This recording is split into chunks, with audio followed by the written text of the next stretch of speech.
On today's show, our first look at F1 2012 and interview with the developers.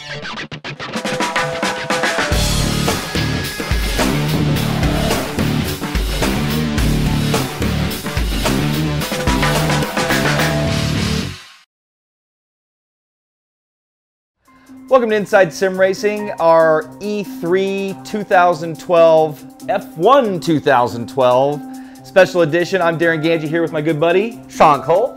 And today we have a few things. One, we got our first drive at the Austin track, Circuit of Americas, as some of you or a lot of you may have already seen. And we also have an interview with the guys at Codemasters. Sure. And we also are going to tell you a little bit about what we thought about our first drive. Which we obviously got to do. You can see it running behind us. And if you haven't already, we put out, what, 4 videos already? Yep, 4 videos. One of them's already gone viral. I mean, we're talking 250,000 hits inside of 4 days.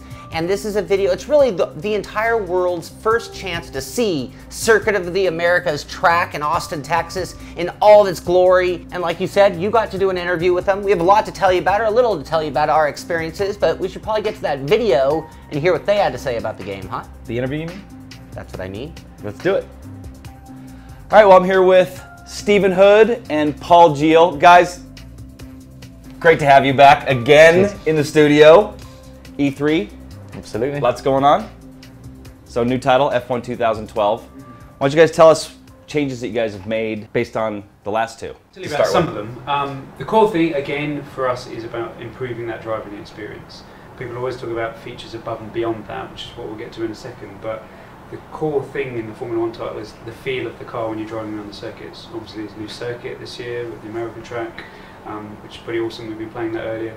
All the new things we're doing in terms of the feel of the car on the circuit, the way that the tyres work, improving the general lighting of the circuits, updating the circuits, smoothing some of the bumps out, adding some, so Monaco's got that proper bump down the one of the little back straights now.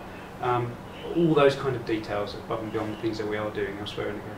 So speaking of Austin really quick, how do you guys, since it's not done yet, how do you guys go about modeling that track? Yeah, I mean, that's something that literally over the last couple of years we've had a bit of experience with Korea and India as well, both being new tracks. So we start off, we get the CAD drawings and we get to look at them, and then we kind of update that later on with sort of height map data and various bits and pieces. But yeah, we're fairly confident from the feedback that we've seen when we've actually gone to the tracks like Korea and India that we've done a good job on those. So we've hopefully done the same with Austin as well. Cool. So what other changes to this? Now, I meant to ask you guys this behind the scenes, but what about RaceNet? How's F1 2012 gonna interact with that? Yeah, so RaceNet is a big deal for us. There's a dedicated team dealing with RaceNet, and they basically plug in all their experience to the Formula 1 team. And it's a way for us really to keep the game current. So we can add new challenges, for example, time trial competitions, special new events. And it's also a way to take data from the game, because everybody likes to compare their stats. It's a way for you to, the following day after you've been playing in the evening at school or at work, you can start talking about things in terms of, I managed the fastest lap, or I've done longest race distances, I've got the most championships, those things that you can kind of compare. So a lot of data is sent to RaceNet, and those guys are organising it in order to present it in an interesting way for people to pick over, if you like. And you also mentioned something about during certain race weekends you might do events related to that weekend. You see spikes in activity. Yeah, and people are watching Formula 1 on the TV, and then immediately it makes them think of the game. They want to play that, and it's perfectly understandable. So RaceNet allows us to do that as well. You can plug whatever you want into the game, really. I think over the longer term, Formula 1 is going to make massive use of RaceNet, so it would be nice to build some particular events around race weekends at some stage. So now, if there's going to be any patches post-release, will they come through RaceNet or will they come separately? Yeah, that will always come separately. So okay. RaceNet's really about giving you new content in terms of events and championships and stats and data mining. The patches always come out the usual route through the different platform holders. So let's talk a little bit about Formula 1. Paul, let's get you involved here. You're the silent guy today. What do you guys think about this season so far? Yeah, absolutely incredible, really. I mean, 6 different winners already in the races that have gone so far.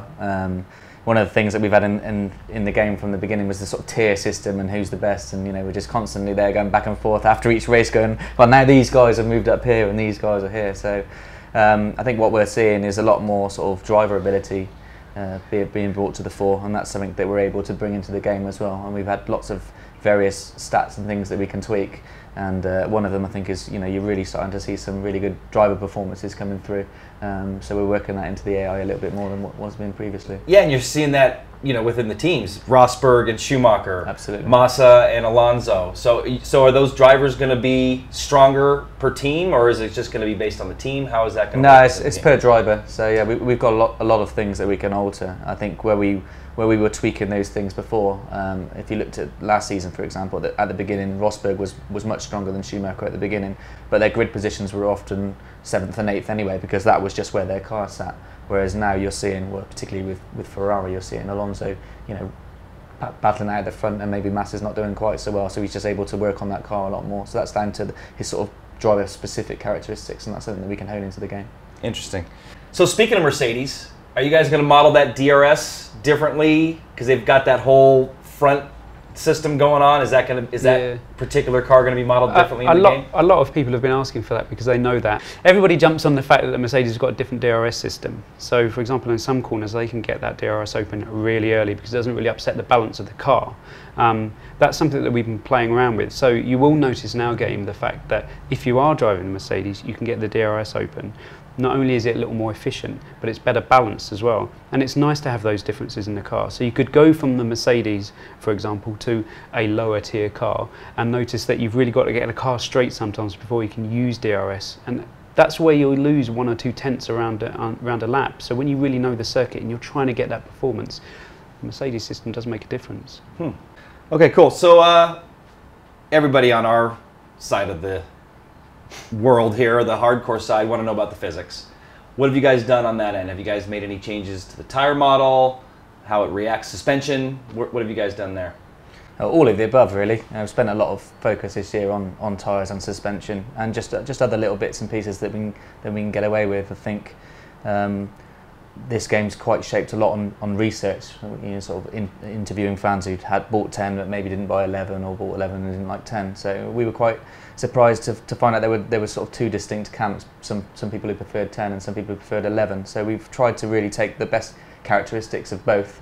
You know, the best thing about a Formula 1 car is the amount of downforce it generates, the amount of grip it's got in high-speed corners. So that was something that I think we really nailed and got right in F1 2010. So, but with F1 2011, just sort of with the car being able to step out a little bit as the tyres wore down, or the sort of mechanical grip side of things in slow-speed corners, that's something that we definitely got right in 11. So hopefully we've got the best of both now. It's feeling really good.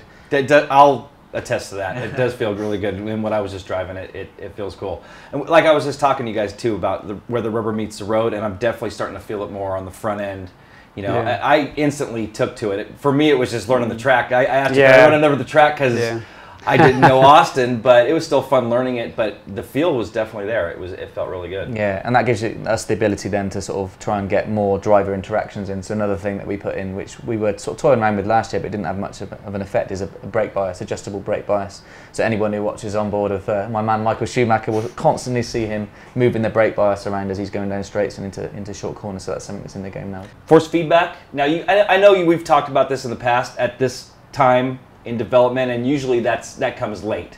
Still felt great because I imagine you're using technology from 2011, but it's interacting with the suspension and the tires, but nothing happens there really till your last. That's where you're getting the last thing dialed in. Yeah, literally. I mean, suspension and tires and getting all the sort of track feedback to come through, and then the last thing that you do is then try and replicate that through the audio systems and then through the peripherals as well. So we spent quite a lot of work on getting the pad experience down a little bit this year as well, but obviously a lot of focus on steering wheels as well. So Living the Life, was that last year? Yeah, that was last, or was that the year before? It was the year before. So what's the theme this year? What are you guys going for this year? Well, this year's game, I guess, it hasn't got so much of a standout theme. It's more kind of trying to freshen it up a little bit. The game's kind of split down 2 distinct paths for me. I mean, there's the whole shape from the research, getting feedback from the community, putting these extras in like brake bias. Another one that was really strong on our forums was sort of the real life TV pod, so that's an option for cameras now.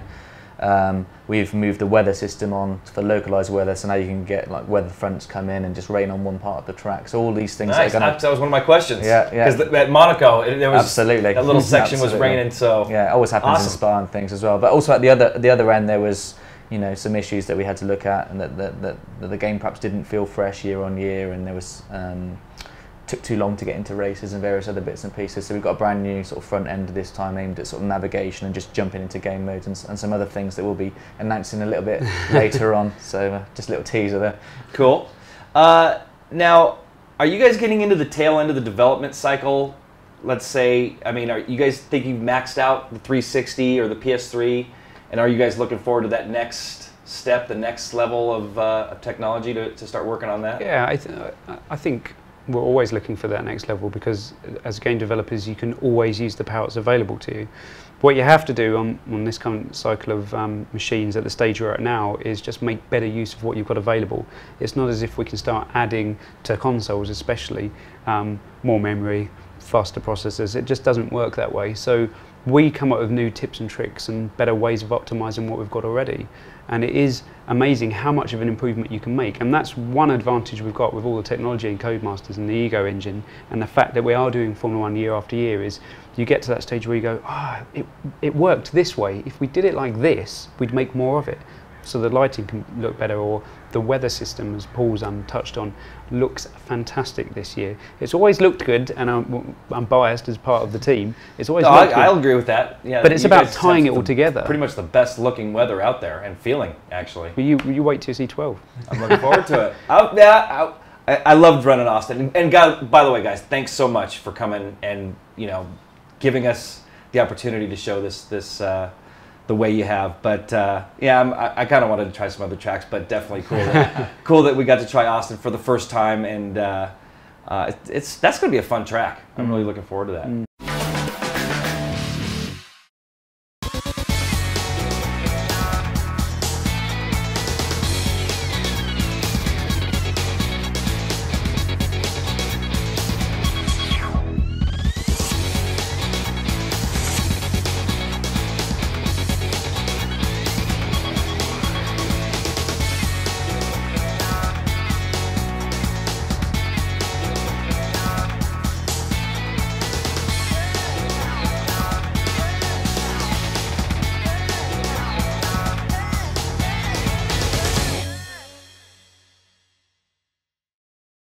So I posted a message on our Inside Sim Racing Facebook page this morning saying that you guys were coming, and within like 15 minutes I had like 40-something questions. So excellent. I gave these guys the questions, and I let them all pick one. Andy Gray's here with them as well, and he picked one. So I think you guys actually, was it 4 that you picked? Did one of you pick 2? Because I had your name on 2 of them. Yeah. Paul, you had a second one there? Yeah. Okay. So the first one we had was from Ben Chavez, and Steve, this is the one you picked. Yep. And is F1 2012 taking a more serious direction in terms of physics, or are they continuing with their balance of simulation and playability? I think we are following that path of simulation and playability, because that sounds like a good one to me.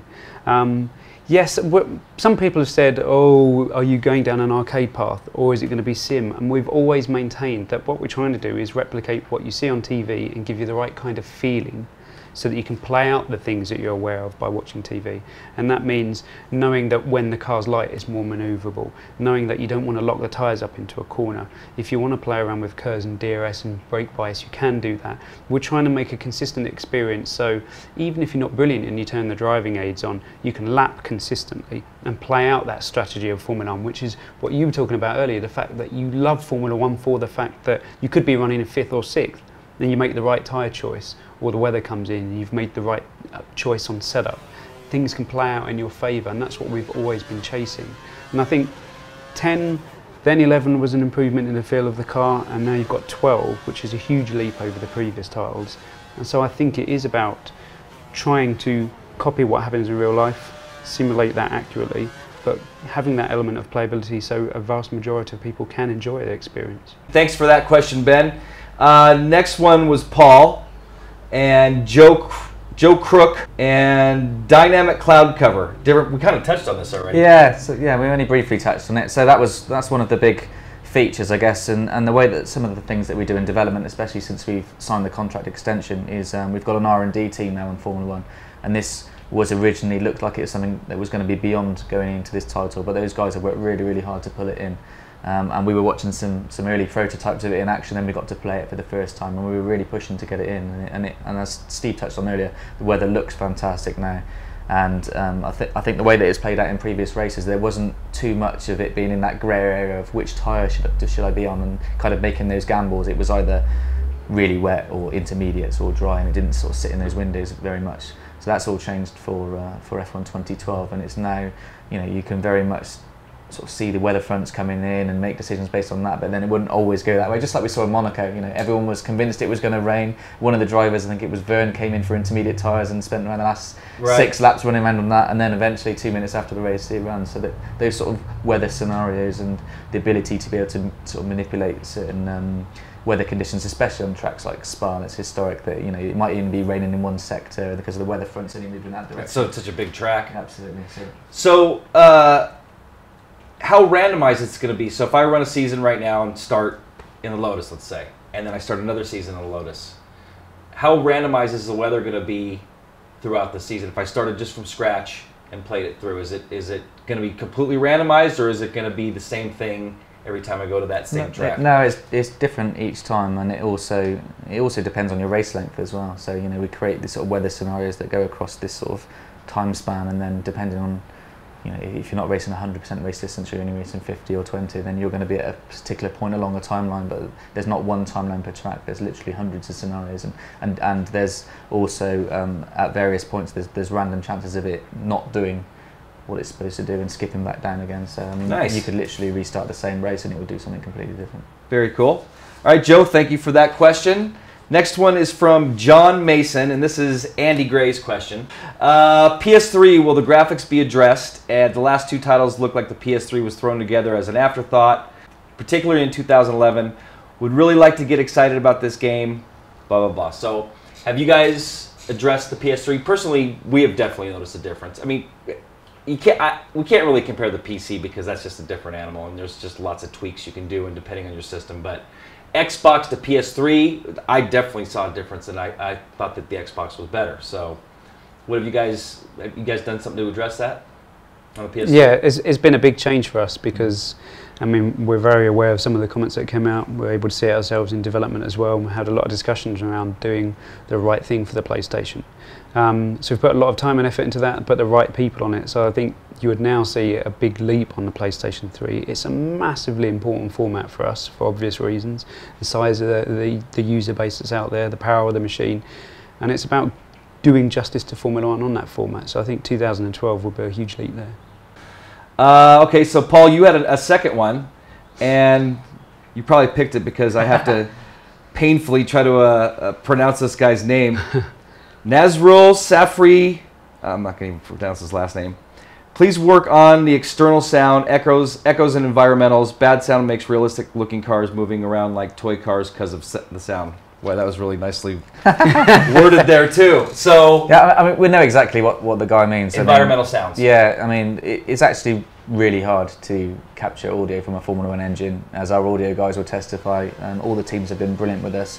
We've blown up several of our microphones, power systems, we've melted batteries, and you know, like the weight of Formula 1 cars is so critical to these guys. They put in, you know, these packs and the things that you need to record the cars. When are you guys doing that? Exactly. Well, we've done it during some straight run tests, and we've done it in the factories, but then we've got so much reverb. So we were lucky enough to go out to the young drivers test, and actually before we went out there, we actually mic'd up some cars. We're able to put the microphones in the exact places that we wanted to put it in. So you'll notice a massive uplift in the engine audio this year. And I agree with the guy's question. I think when you've got that ferocious sound with the sort of cockpit camera, and then all of a sudden the game just feels much more, you know, much faster, and it just feels much better as well. So yeah, that's a big leap forward for us. That was a good question too. I like that. Well, and that's great to hear that you guys have made some changes there. So that's the Facebook questions. Thanks everybody that posted those questions, and thank you guys for taking your time to pick through those. And there weren't some that were not so constructive, and needless to say, we left those out. But great questions. There was a lot of great ones there that we picked. Back to my questions. I just have a few more, and we'll wrap it up. Release date. You guys have a target or roundabout time when it's going to be Yeah, ready? I mean, it's going to be late September again. I mean, we've spent a lot of effort this year working on ways in which we can try and release it early, because I think a lot of people don't understand. You know, ideally, you would have it at the beginning of the season, but we can't for various sign-off reasons. You know, the assets take a while to create, and we've got to get them signed off by the teams and work forward. So, you know, over the course of the license life, well, we would hope to be able to bring it in slightly earlier. But I mean, we're looking at the same sort of release window, end of September for this year. Well, now you guys have a few titles under your belt, so people can be running F1 2011 while they're waiting for 2012, and yeah, I mean, I think so you also are able to sort of update DRS zones and make sure you've got them accurate and tyre compounds, and then, you know, just... Well, look at all the parity that's going on. Absolutely. I mean, the driver team. Yeah, and I would want that in the title that's representing that year. So yeah, I think that's... I mean, I don't think you could move it in massively anyway, to be honest. I mean, that's just the window it is. We're contractually obliged to be able to sign off the cars as they are in the first race of the season, so sometimes you're not even going to get any reference until that point, and you've got to create them and get them signed off after that, and the track sponsors and various bits and pieces. So yeah, we're looking at end of September again. Speaking of contract, how many... you told me you've got this for at least a few more years. How many more years? We signed a multi-year extension to the Formula 1 license, so that's really helped me and Steve to be able to sit down and plan where we want to take this game, and, you know, just things like the physics, the sort of the things that you want to improve year on year, and a solid direction for the game as well, and obviously the leap onto next gen as well. So we're massively excited about all that. Well, great. Well, guys, thank you so much again for coming to the studio and spending some time with us and giving us a first look here instead of having to deal with all the crazies at E3 tomorrow. So, again, guys, thank you. Thanks. Thanks very much. And I'll see you on the show floor in the next couple of days. Absolutely. Excellent. Does a real race car have a center post? Of course not, and neither should your race rig. The R-Seat Evo V3 with its unique design has no center post. The R-Seat Evo replicates what you would be accustomed to in your daily driver or something you may take to the track.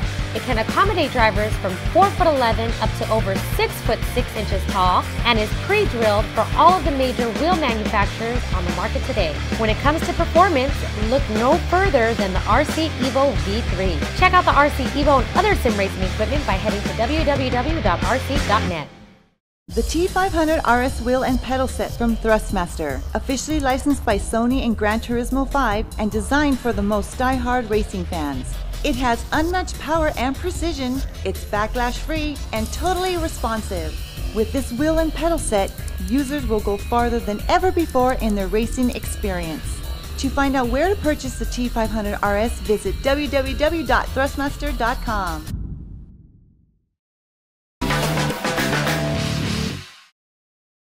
Welcome back to the show, and first up, I'd like to thank those guys for coming all the way over here from Los Angeles. A long way. It's about 30 miles, but they had to take a taxi here.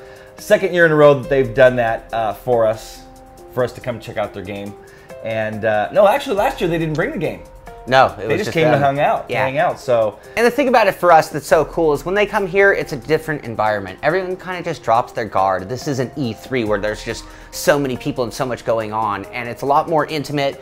They are a lot more forthcoming with information, I think. And well, these guys are just so cool. They're always forthcoming. Definitely. And yeah, it was a lot of fun getting to check out the game in private. We got to drive it with a wheel where nobody else still has yet to drive it with a wheel. There was not a setup at E3 as we're showing you here with a wheel. It was just this little booth. They were just kind of stuck in the corner. And you know what? Let's start talking about this now.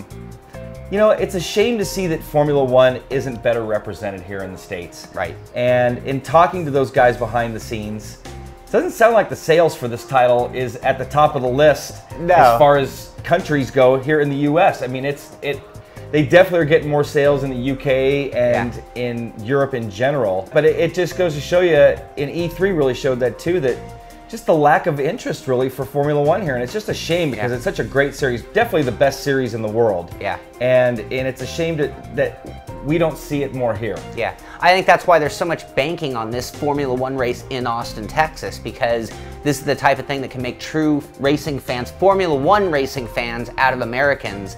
And you have a few things like an American driver, American track, and that could really help it in the years to come, hopefully. Yep. Now, a little bit about the title, what we thought of it. You know, it's definitely along the lines of what they've done in the past, the 2010 and 2011. Some upgrades to the handling and the new track and things like that. But you know, I really just want to just talk about just this franchise in general and the direction that they're always going to take it, regardless of what, you know, some of us may want as a hardcore sim racer. Like the guys asked me, what would you guys like to see in this title? And I said, well, me personally, I'd like to see a super hardcore version, you know, on the PC only, maybe, let's say. That just lets it wide open for modding and everything else. You know, and they said, you know, that's probably never going to happen, just because, you know, they're developing basically the same title across all 3 platforms. So going that direction is not going to happen, and that's me being selfish. You know, you got to understand that Formula One or FIA is not going to back a title that's going to sell 20, 30, 100,000 copies maybe, or maybe over its life. A million. This is not only a licensing opportunity, but an opportunity for marketing as well. And without numbers, you're not going to have it. And like you said, making a PC standalone version different than the other ones is the same as making a new game, a second game. So, I mean, that's a big endeavor. Yeah, and it doesn't sound like their development team can afford to basically have another whole development team working on a completely different title. So, so that being said, what did we think about it?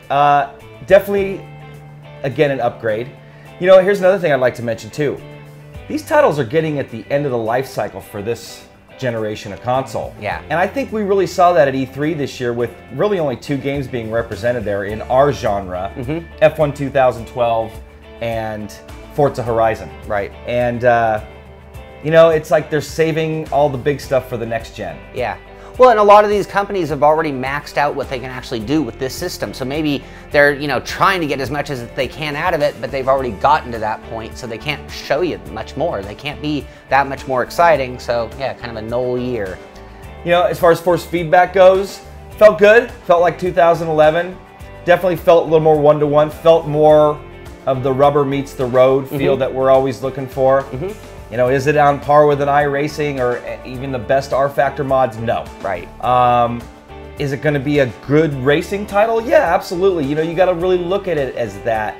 You know, like, you know, EA Sports has its Madden franchise and its NHL franchise, and then there's the, you know, the NBA franchise that's got it, and the FIFA and all that stuff. And they just keep coming out with the same title over and over again every year, with just upgrades, newer faces, you know, newer players, whatever. And that is enough to keep the game selling. They sell that many copies each year just for new uniforms or, you know, player changes, things like that. And that's what we see here. And it's the same thing though. I mean, you get a thing like Austin, completely new track, and in the case of this one in particular, it's not even been seen in any sim I can think of because it's so unique or new. Exactly. So we really don't have much more to say about this title because it's still very early. We only got to try it in time trial mode, so we didn't get to experience the damage, the drop off in the tires, you know, different how it feels with the fuel loads, which the guys told us is just, you know, they've really tried to, you know, maximize or get the best out of that feel, and so I'm really looking forward to it. You know, especially I'm become a big fan of the series this year. Absolutely. And think for me, like when we were talking to Steven and he was talking about, you know, the 2010 version of it and the changes they made going to the 11 version. And, you know, these are the kind of guys that are very realistic. They listen to their community and they made adjustments coming off of 2010 for 2011. And there are things they did very well, admittedly, by them, and there are things that they didn't do so well, admittedly, by them. But they're the kind of guys that are kind of looking at that, and that's the kind of stuff we're seeing in 2012. Some more corrections or refinement of their engine, their sim. Yep, I agree. So hope you enjoyed the show. Check out our website, InsideSimRacing.tv, and we'll see you next time.